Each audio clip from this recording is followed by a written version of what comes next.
obviously 0. So it is 0 by 0 indeterminate concept. Now that's the method to remove this indeterminate concept on many points while there is indeterminate 0 by 0. To remove this indeterminate concept by using the method, this is like known as the first principle method.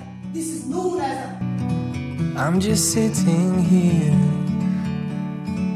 I got time, it's clear to see from up here. Hello everyone, this is Shabir. You are watching SM College of Engineering Department of Mathematics. This is the first class here for MTech. This is first batch electronics and communication.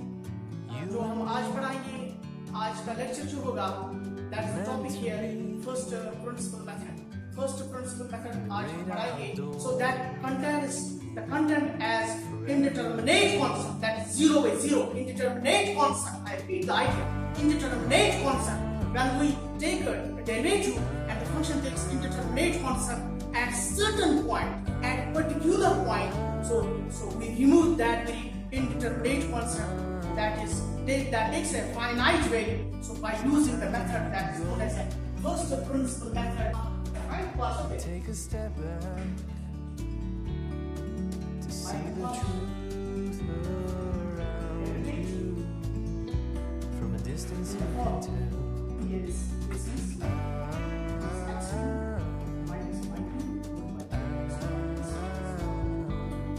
we say whenever the constant derivatives here, because there is a finite value. This derivative is a finite. So but here the partial derivative, all the functions have function u. So we have got this partial derivative function.